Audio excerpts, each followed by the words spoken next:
I'm going to start. Peter Sage, first of all, by thanking you for coming. You are always in some exotic location when I talk to you, and today is no exception. I love that people travel. It's my favorite thing to do. But my question isn't about traveling. You were also, the title of your episode is You're the Only One Who Was Grateful to Be Imprisoned. And I want to ask you, what was your first meal after you were released?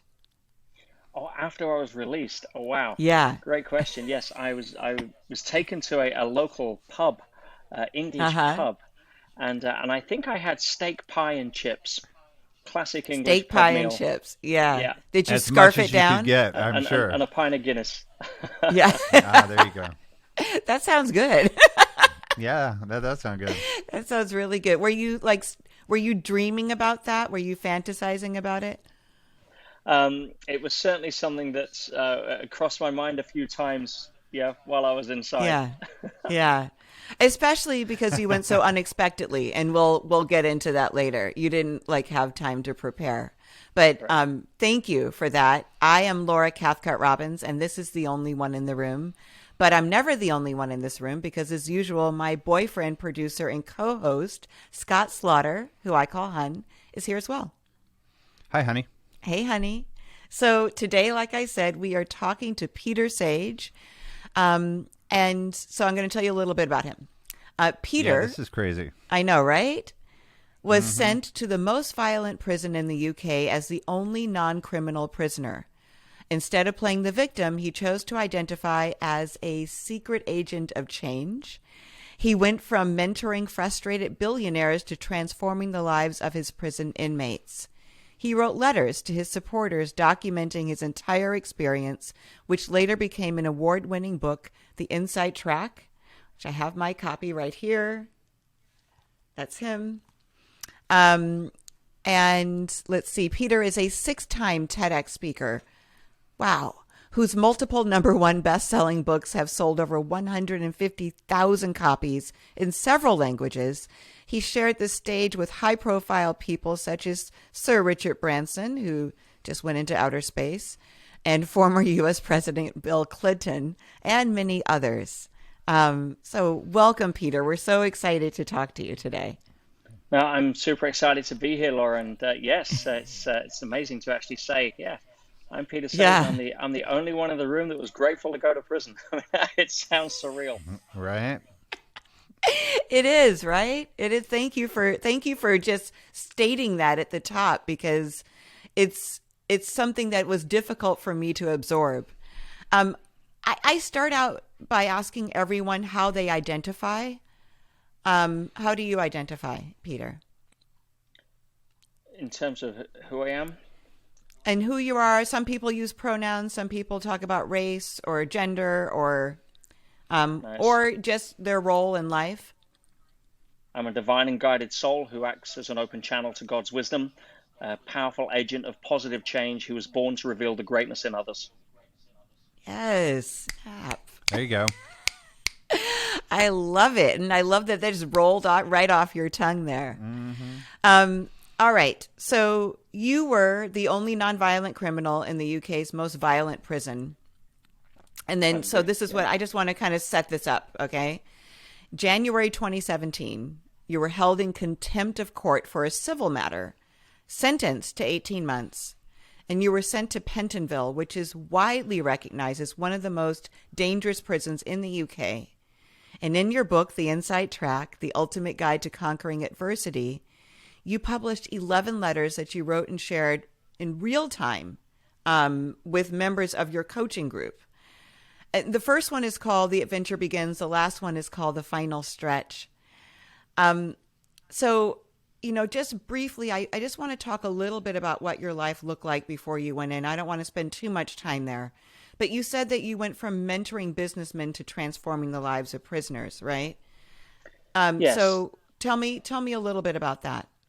My background is kind of twofold. One has been entrepreneur for the last, 3 decades. I've been unemployable since I left school, and essentially just a business guy entrepreneur. That's how I predominantly identified, but I've always been into personal growth, personal development. And so it made sense at one point to combine the two, and became a coach and a business coach and a coach for understanding human behavior.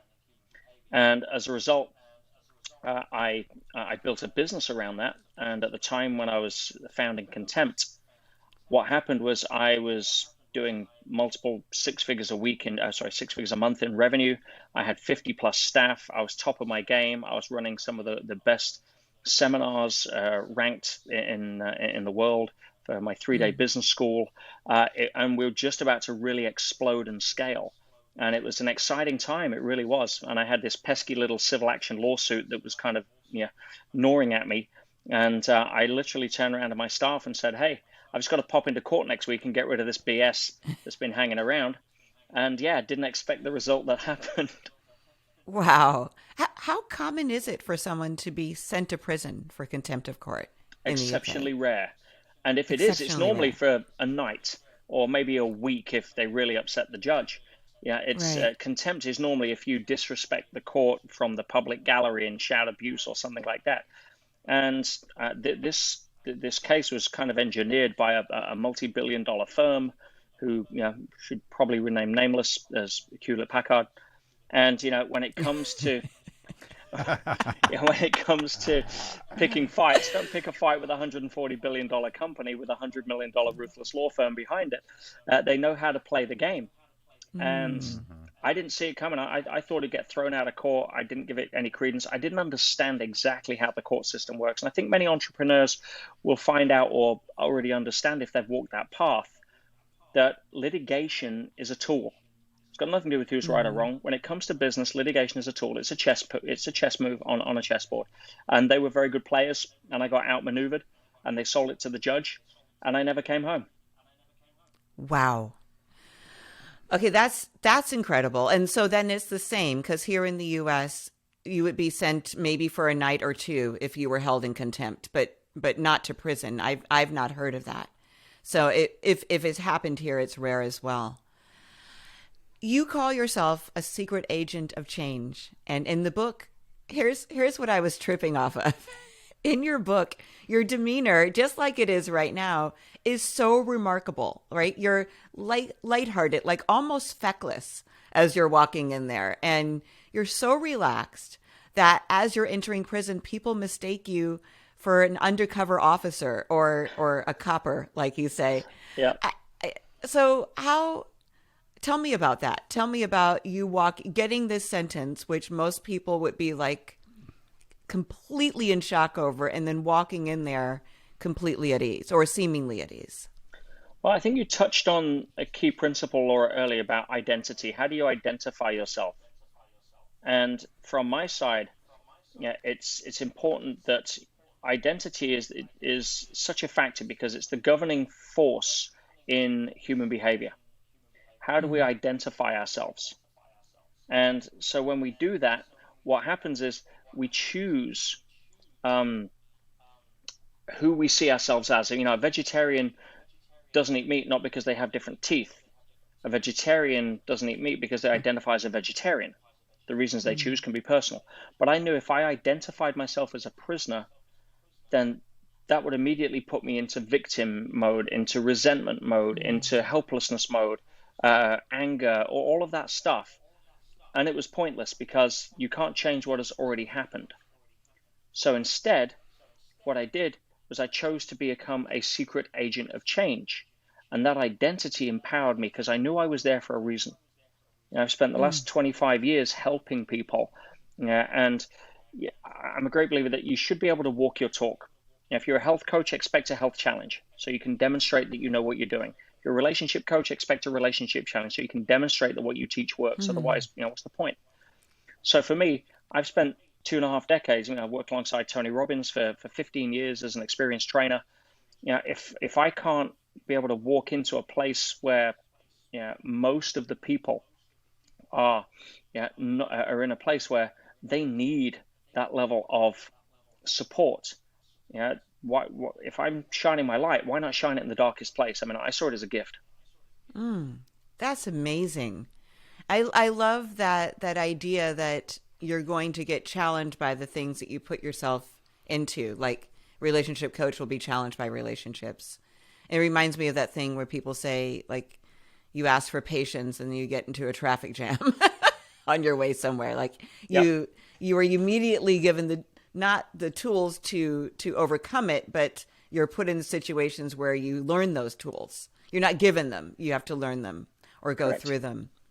So before you even get to your cell, as you're kind of entering this new system, you meet a man called Jamie. I was wondering if you could just tell me about him and your encounter with him. This is while you're still being processed, right? Yeah, I'm in the waiting room, and again, I'm seeing things that I'd only ever seen on TV. I've got no way of being able to. I'm trial by fire, kind of learning on the fly. But one thing that working with Tony did give me was something called high levels of sensory acuity. I'm learning or I'm registering everything that's going on. I'm taking as much data as I can. I'm watching body language, the physical stuff. I'm watching voice tonality, breathing patterns, hierarchical dynamics around posturing and significance and ego, and who's more the victim, who's the natural pecking order. And there was this kid called Jamie who was there, who was probably, I don't know, maybe late 20s, something like that, early 30s, and got a goatee, bald head, and very loud, very self-opinionated. Clearly a career criminal. I think it was his 5th time or so he'd been inside. And he'd been transferred from another prison that day. He was already partway through a sentence, so he was in the processing room as well with probably about a dozen or two others. And I thought this would be a good opportunity for me to get to work and go and go make a difference. And so being able to navigate that and being able to wait for an opportunity, and I was listening, and he was talking about his son and how the worst thing about prison is that he was missing his son, and he was very resentful, and that the food was terrible, which I can vouch for, and he'd want to he'd always want to start his own deli because he could cook better. And I saw an opening. He sort of took a pause of breath and says, "Hey, Mask, buddy, how old's your son?" Oh, it's a calm, non-threatening question that was directed about him. And he sort of paused, looked at me. He'd been talking to the coach. He's gone, he's like 3.5. And then I says, and I started just building a conversation around how proud his son would be about when his dad got out of prison and built that deli. Because what an example a parent could show to their kid, that they could come out and turn adversity around. And his eyes lit up. He says, "You really think I could do it?"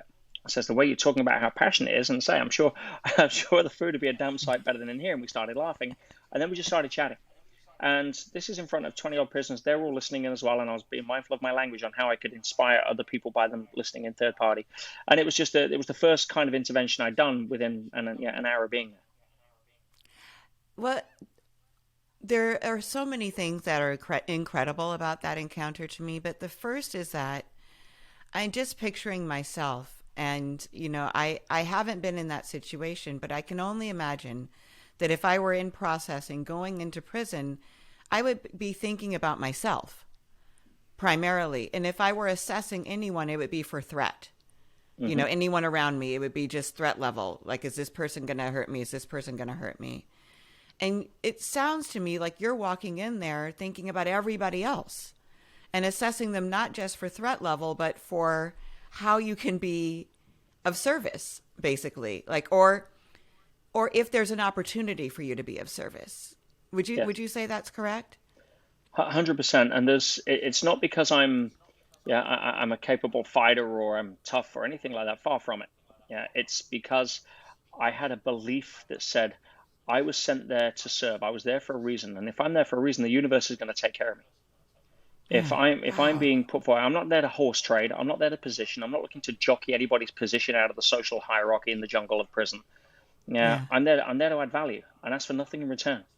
And I was almost like on a secret agent of change on a mission to help. And people started to sense that. And especially when the conversation after a couple of sentences usually got a little bit deeper than the average, what was on frickin' TV that night in the cell, or some stupid soap opera or whatever it may be, or some resentful victimhood-based mentality. People could tell that I was a little different. And again, you've got to be mindful. It's not a case of being complacent. This was, again, I wasn't just the most non-violent criminal. I was the only non-criminal, full stop. I'd never been charged or accused of a crime. I've never been, I still don't have a criminal record. I've never been found guilty. Yeah, it's not even the police knew that I was in prison. Yeah, this is a civil action, and so yeah, I was not segregated. I was because prison's not set up for civil prisoners. They didn't have any, so I'm just treated like a normal guy, processed with Yeah. the rest of the gang. But I knew that I lived in a friendly universe. Just echoes Albert Einstein's famous question, said the most powerful question you can ask in your lifetime.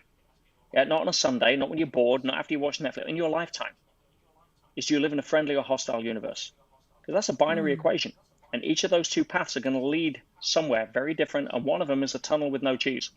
Yeah, if you think you live in a hostile universe, then you are naturally going to be assessing things through threat, through fear, through self-preservation. You're going to be egocentric out of a need for survival, as Yes. opposed to ethnocentric out of a need to support, care, contribute. And again, I wasn't just out there trying to kiss, suck ass or anything like that. It was about being able to spot opportunities to add value where my skill set would have a certain place that could help. And I've got to be honest. I mean, I spent 15 years working with Tony around the world in events and seminars doing psychotherapeutic intervention with people that I think were a lot more crazier than the ones I met in prison. I could totally see that. So here's something else that I love. You describe your first cell. This is the one you share with Ali, as cozy. I just love that descriptor. In fact, you say your first impression, you say this, I'm quoting you now. I couldn't believe it. It was like they had given me my own meditation room, complete with bed and toilet. That's a quote from your book. Were you really that pleased to see yourself? Honestly, I was, because this was a fascinating adventure. I mean, I was looking. I'd never known what a prison inside looked like. The only reference I got was a episode I'd watched of Prison Break, and it was pretty similar, to be fair. And yeah, and I remember walking. It's like, wow, it was almost like wonder. It's like you're looking at this kaleidoscope of uniqueness that I'd never seen, only imagined in my mind. And I remember when they opened the door, and Ali was behind me, and I walked in. I stopped. He almost walked into me because we're carrying our bedding, right? And I'm like, he bumped me. I said, "Oh wow, this is amazing." In fact, the term I used was epic. This is epic.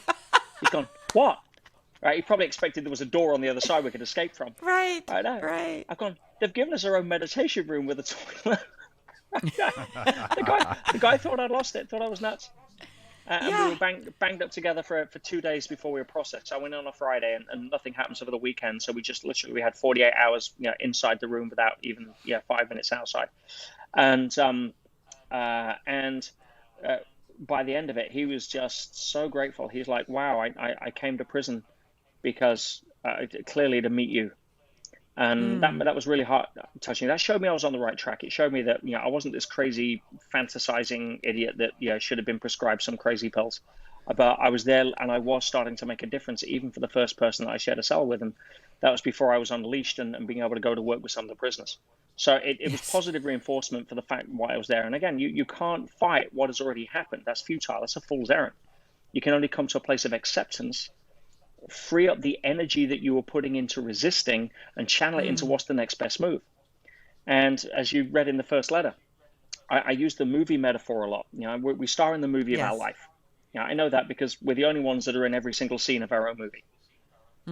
And so I wrote to my students and said, hey, don't worry about me, guys. I'm just on location for 6 months filming the prison scene.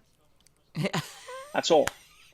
I'll be back, and I'm going to have to. And again, if you take Daniel Craig, if you filming James Bond, there are going to be scenes on the beach with a Victoria's Secret model that he likes to film when he reads the script. They're going to be great. But there's also going to be scenes on location in the Arctic, under the ice, with frogmen and stuntmen, where there's no 5-star hotels. His job as a professional actor is to show up and act the best he can regardless, because that's what makes a great movie. And you don't want a boring movie. What makes a great movie? Everything. You've got action and adventure and comedy and tragedy and romance and heartache and everything. If I'm lucky enough to get to the end of my movie and choose the final words out of my mouth in the final scene, I'd want it to be something like, wow, that was spectacular. Now that is a movie I would pay to see again. Not this boring ass middle of the road vanilla kind of, keep myself safe kind of stuff. That's not the movie I signed up for. Let's go out and swing the bat. And I was filming the prison scene just like Daniel Craig would be on location, away from his family, under the ice, freezing cold. But he's a professional actor. And if I'm a professional starring in the movie of my life, I need to act the best I can in every scene, not just be a diva and bitch about the fact that I'm not on the beach with the Victoria's Secret model in the Bahamas. Right. Yet. That's seen on film. I'm sure. I happen to be. That'll be this. Yeah, I'm in the Caribbean now. This afternoon, right? You are. Okay, After so lunch. this is something else you write. From what I've seen, first-timers cycle through shock, denial, despondency, depression, despair, and anger. And so you kind of addressed this already, but you were also a first-timer. Did you experience any of these emotions? No. Did you? No. No. You No, said no. I couldn't afford to. You didn't. And Wow. that's the reason. I got 25 years of training. I mean, again, it's like if you walk into a situation where there's a bar fight and you've got a Navy SEAL standing next to you, he's not afraid, right? This is standard stuff. They've had years of training for that kind of stuff. Now, I'm no Navy SEAL, right? I'm not even a circus SEAL, right? For me, yeah, the only thing I had going for me, I had a set of skills that allowed me to manage my inner game in a better way. And that inner game was really about staying positive in the face of adversity, being able to smile in the face of overwhelming odds against you, being able to look at this and not take, I didn't say not take it so seriously, because if you didn't take it seriously, you'd end up with a sharpened toothbrush sticking out of your chest. But but understand that I was here and I was going to make the best of it, and no matter what happened. And were the times I got depressed, were the times I was upset, were the times I doubted myself? Yes, of course, I'm human. But where do you live and where do you visit? Yeah, if you live in the gym, you can visit McDonald's or Domino's once in a while. It's not going to do a lot. But if you live in on the couch with Haagen-Dazs and Pringles, you can visit the gym once in a while. It ain't going to do a lot. Right. So yeah, I've spent a lot of my life living and training myself to live in a place where I can celebrate the negative. I can look at it as an adventure. Life's non-linear. I gave up fighting reality a long time ago for one simple reason. The damn thing kept winning. Right? So now I let go of my need for control. I trust in something bigger than me. I know that if I live in a friendly universe, every river of life winds. Yeah, there's no straight lines in nature.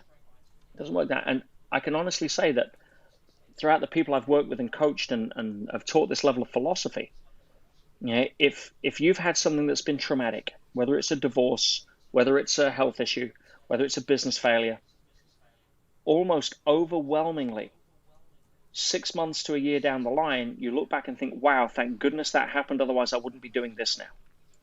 Yes. Now, if something happens once, it's an incident. Happens twice, it's a coincidence. If it happens more than twice, it's usually a pattern, and patterns are governed by laws.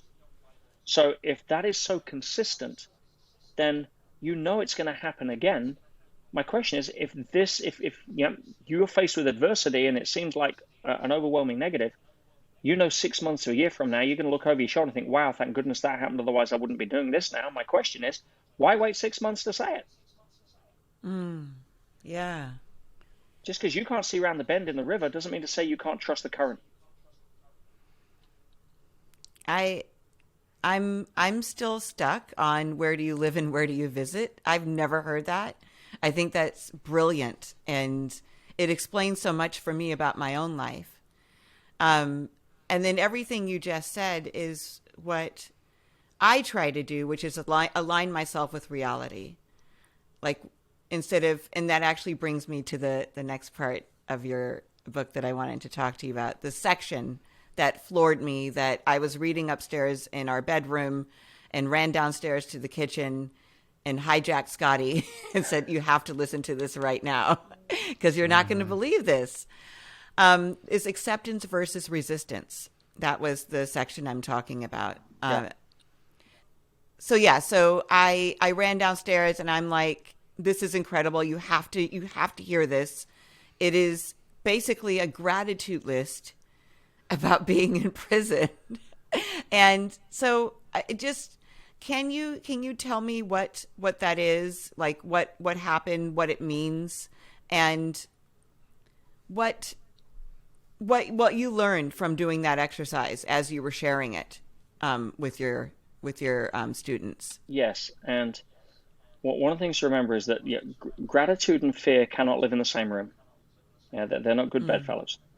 And again, everything is a choice. Gandhi said that nobody can ever do anything to you emotionally without your permission. And therefore, for me, the choice was, what do I focus on? There's always something to be grateful for. I don't care who you are or where you're at. And the challenge is most of us don't ask the right questions. Questions are the steering wheel of the mind. They direct focus.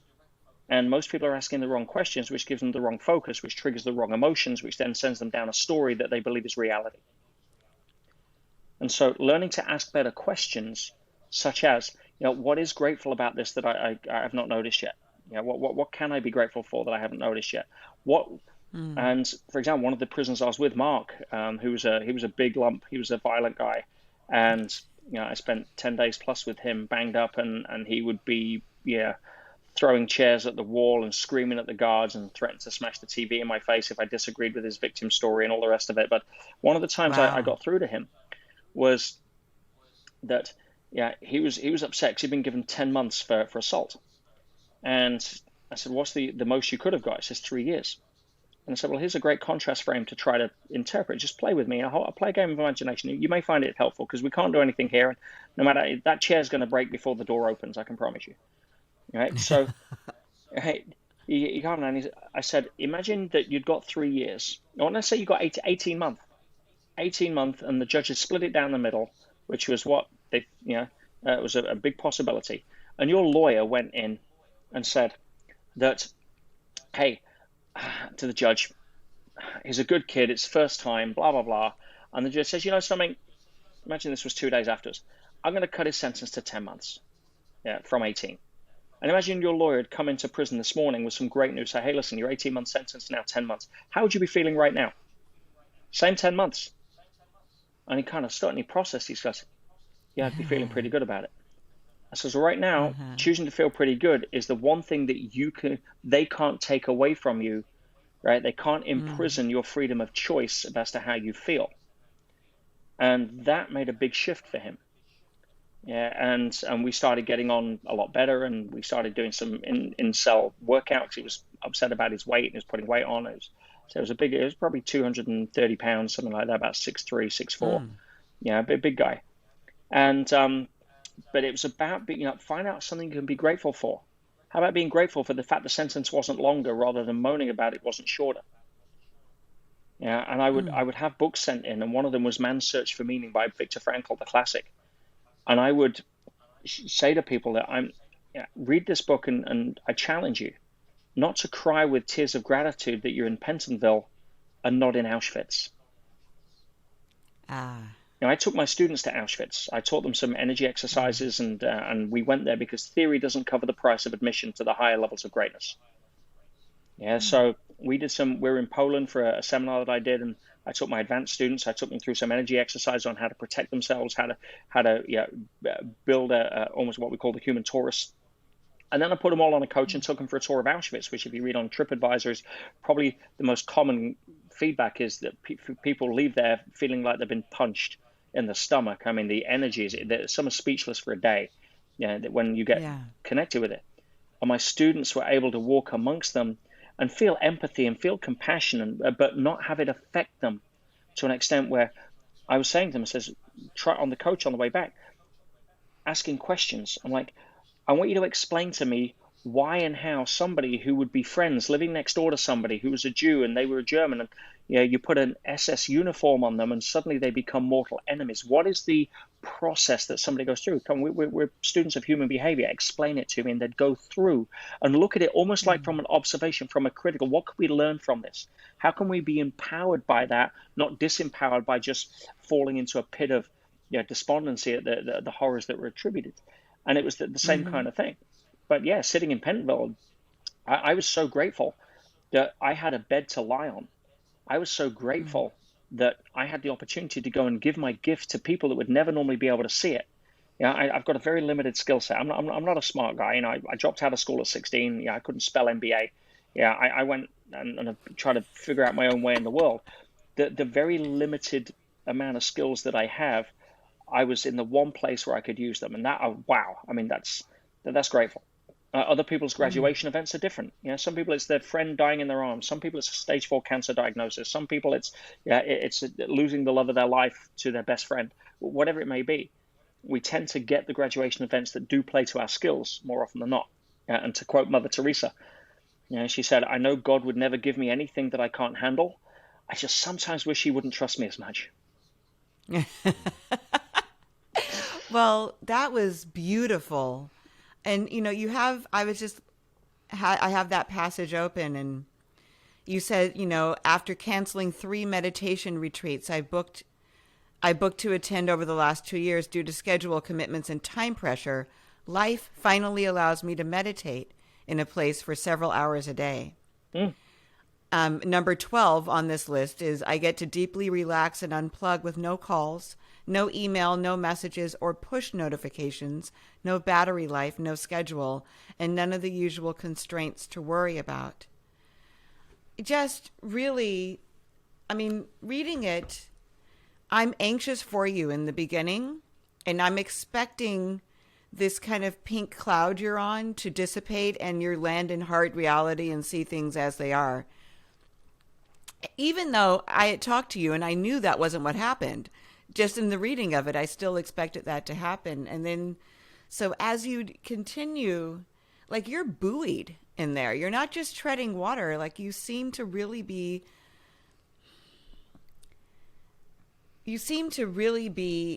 effervescent, like really, truly grateful. And I understand that it's a choice that you're making. And it's not a choice that I don't know that everybody has access to. Certainly everybody can make a choice, but I don't know if everybody's able to do it. And I know very few people who could do it the way that you did. And so here's the next thing I wanted to kind of talk to you about was when you were sentenced. I think you told me this. It might be in the book as well, but you had spent about $50K in Facebook ads, like right before you came into prison, right? Before you went into court that day, rather, and then you were engaged. Your fiance was in the courtroom as well. Yep. So you had kind of all this really big outside life stuff going on at the moment that you were blindsided by this. Were there other losses for you, and do you still see those things as losses now? There was a lot of moving parts. I had a thriving business. We just spent 50 grand on Facebook ads that month. We'd sold 50 grand worth of tickets to my business school. So you kind of break even putting people in the room who would then maybe want some coaching on the back end. But of course, now you've got 50 grand worth of people that want their money back that isn't there. You've got people that are shouting about, all over social about, I must be a charlatan and accused of this $17 million, inappropriate stuff with HP, which is all fabricated, and all of that got dropped when I came out, as I knew it would. It was all, the initial accusations were foundless, which is why I kicked back about them, but it was the kicking back that got me the contempt. So, it's interesting. But no, there was a lot of moving parts, but again, I had to process, I had to believe that it would come good. I couldn't afford to let myself start wallowing in my self-pity or questioning or doubting. And I had to pull myself up by my bootstraps at that point. And the early days were the hardest because, again, it's a lot of transition, a lot of change. And so that was the time when I really had to double down and say, I need to trust this. I knew I had a thought in my head that what if I was being paid 6 figures a week to stay in prison? Right? How would I look at it that way? Like the same as an NFL player, a footballer, Premiership footballer. What if I was being paid those kind of wages to stay in prison? Most people would love that. Most people say, I'm in. Yeah, I'll do 6 months. Yeah, what have you. Now, of course, I came out $350,000 in debt, with no credit rating, no business. Lost my wedding. I couldn't open a bank account. I got excited at that. By the way, I thought, wow, I've never dug myself out of a hole that deep before. This will be fun. Now that was my attitude coming out. But I knew at some point it had come good because I'd be able to inspire enough people with what I did that would believe in me. And even if it wasn't financially returned, it would be worth the trip. I wouldn't swap it for a heartbeat. As it turns out, we've sold a lot of copies of the book, which is perfect for people right now because of the nature of how a lot of people are suffering in the current climate, global climate.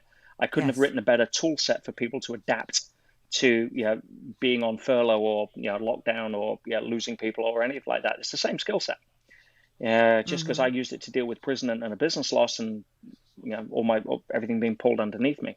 But it's the same skill set. And so I'm just grateful for how many people it's now helping that we didn't see coming with this global climate, that have written to me, thousands of people that says, wow, this book has helped me get through the toughest time that I thought I'd had. That's incredible. It really is. It's the way you refocus something that looks one way, and you're refocusing it so that it looks not just a way that you can tolerate, but that you could get excited about. You could get excited about digging yourself out of a hole that that's never been that deep before. And honestly, Peter, if I hadn't talked to you before and read the book, I would be suspicious that this was genuine. But having had a conversation with you, talking to you now, and reading this book, I understand that this is entirely authentic to who you are. And you can just feel it, when you're talking. You just said something there that I just wanted to kind of circle back to. So you were held in contempt because you were laid back. What did you mean by that? I kicked back. I was there. Oh, kicked back. Yeah, I was there in the courtroom essentially to argue or to explain why their version of me breaching a freezing order was fallacy. And again, I was on legal aid because they'd frozen my account. So I had a state appointed attorney. They had a Queen's Counsel, Silk, junior barrister, 3 solicitors, their own transcriber. They spent $250,000 just on the contempt application.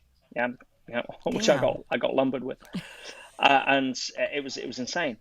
But my ego really kicked back against it because I thought what they were doing was just out of order. It was playground bullying, with the size of the bully being the size of the financial muscles you could flex. And I had an indigo nature. I talk about that in the book. I kicked back, and the judge didn't see that as contrite. If I'd have been, hey, listen, if that's the way you've interpreted this, then I apologize. That's not the intent, et cetera, et cetera. Even though it wasn't, there was no case to answer as far as I was concerned. It was just distortion of context to promote their version of content. Got it. But the judge basically saw a he said, she said argument with me slagging them off against the court and they slagging me off across the courtroom, and then the other way around. So that was silly. That was I shouldn't have turned it into that. I should have known better. Well, yeah. I mean, but you had no idea what was at stake. I never had you known, million you years have, thought I'd go to no. But I also saw this. I saw the genius in it. I mean, as I say, life, the universe, call it whatever you want, found the only way to be able to smuggle me into a violent prison where people would never normally get access to this kind of work, without ever being accused of a crime, without ever being charged of a crime, and then smuggle me out afterwards without even having a criminal record. I mean, if that's not genius, I've got to tip my hat to the universe for that one. That's just smart. And I say, if I had have defended myself, I would not have gone to prison in a heartbeat. It's just the arguments were just totally, say fallacy. And my barrister didn't open his mouth. But I also recognize the fact if I had have defended myself and walked away, I'd have probably ended up, I don't know, clipping somebody off a push bike on the way home, and I'd have gone to prison that way. I don't know, something. The universe has got to get me in there somehow to go create what I did. And right now there are tens of thousands of prisons across the US where we just did 30,000 copies of Mud or Stars that a charity ordered for prisons in Nevada, in Texas, in Ohio.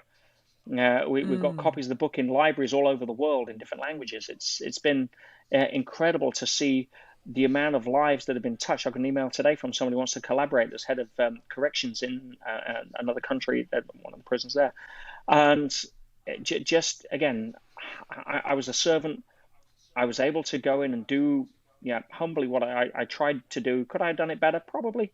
We're all trying to put one foot in front of the other best we can.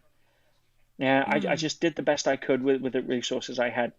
And you say, if you hadn't have thought it was real, if you look at the back of the book, that's why I included the letters.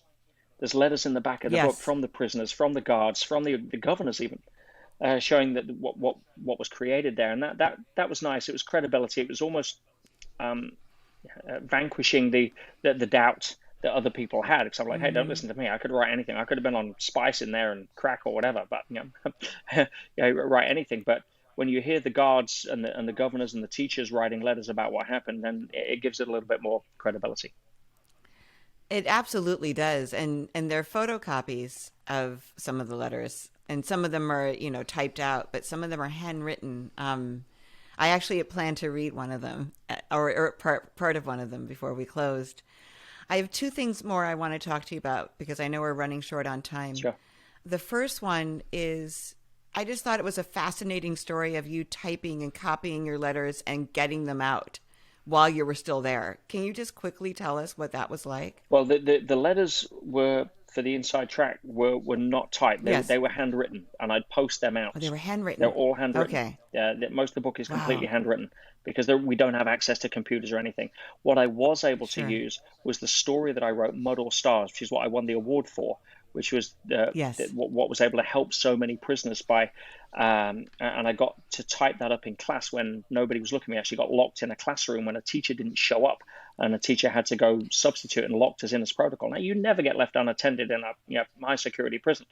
You just never. No. And so we got locked in the classroom, and while some of the prisoners are running through drawers looking for weapons or stuff they could trade or whatever, I've got a computer in a prison. I've got this story I'd actually written in the cell by hand, on this idea, and I just banged it out. I can speed type.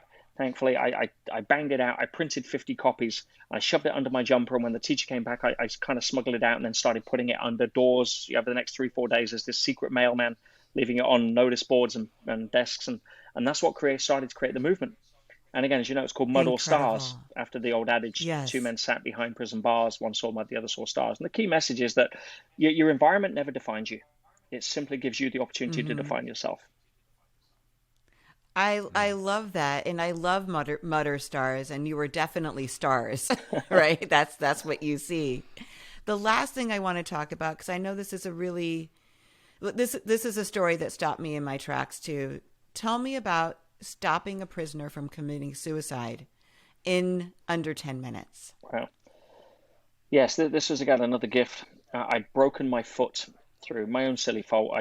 I ran up one of the stairs on the landing to deliver a book to a prisoner that I'd had sent in. I was excited, and I tripped. I rolled over. I felt the bone snap, and I was waiting for didn't have an X-ray for 2 months, but I was waiting in the med line. Now I never get let out of the cell for meds. Yeah, a lot of the prisoners do because they're on antipsychotic medication, antidepressants, and all sorts of other weird stuff. I'm never in the med line. So for the first time after 4 months, I get opened up to go to get these painkillers or anti-inflammatories, whatever they were. And I'm standing in the line, and I'm always scanning. I'm always looking for opportunities to add value. And so I saw this guy. He's depressed. Clearly, he's queuing up. And I need to build rapport.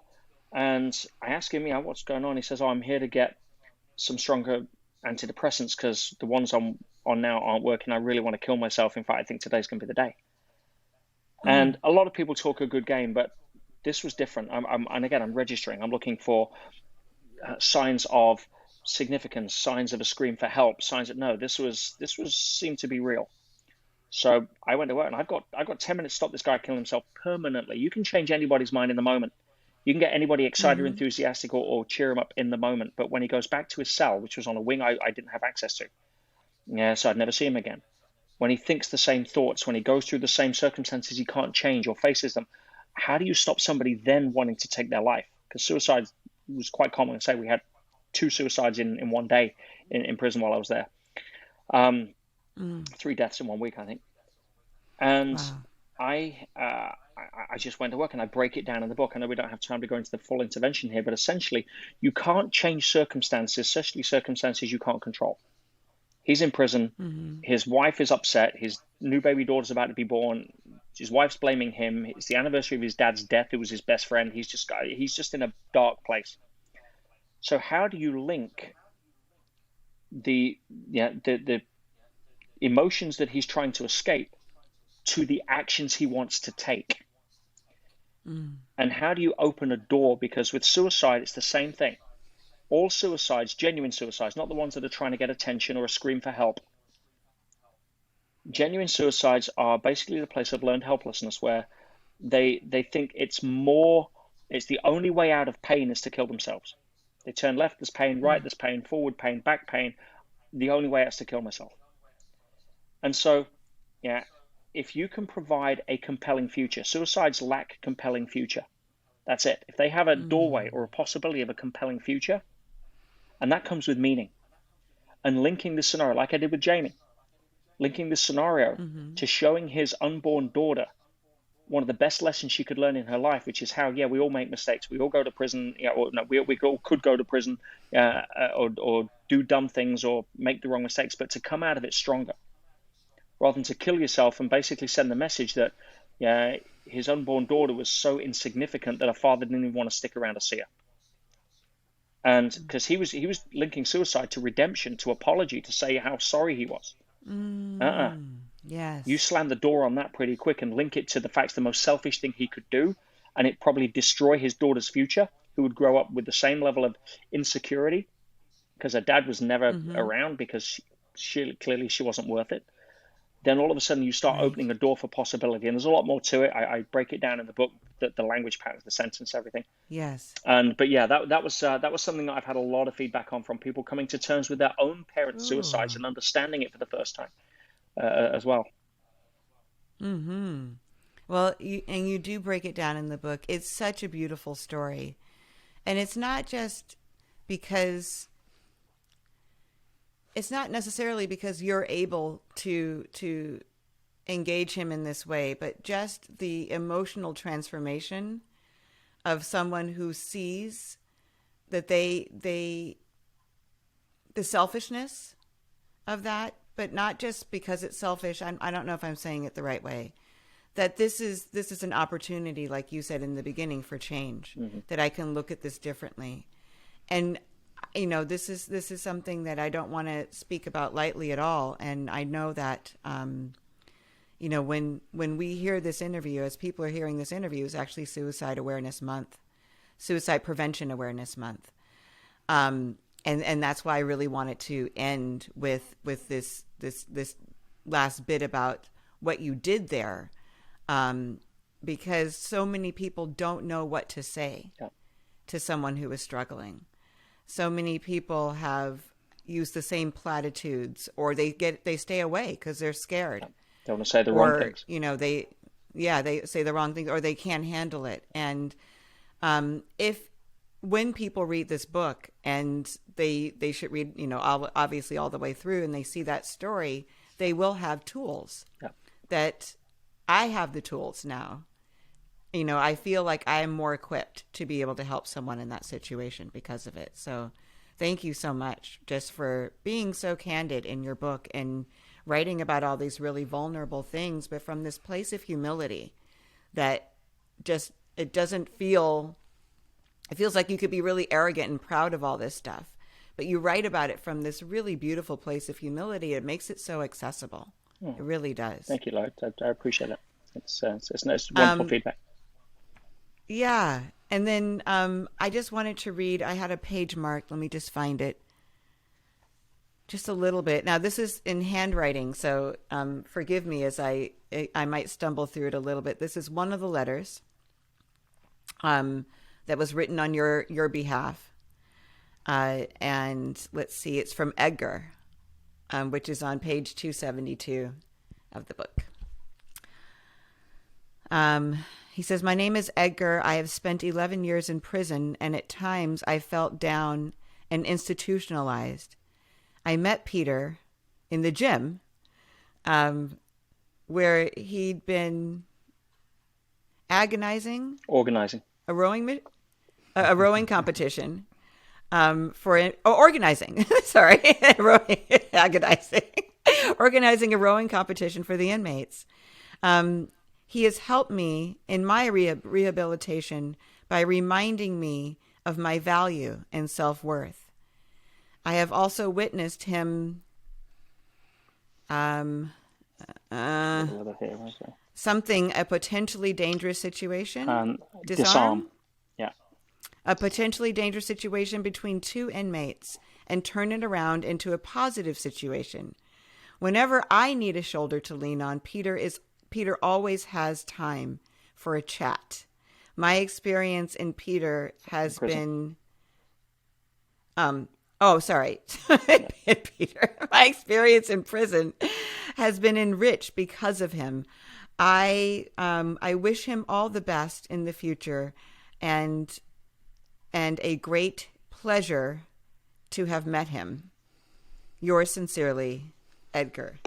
And that was tough handwriting, by the I way. So I'll yeah. It was, but I chose it anyway. I knew that I would stumble through it, but because I thought it really encapsulated the feeling that I got after reading your book, after talking to you.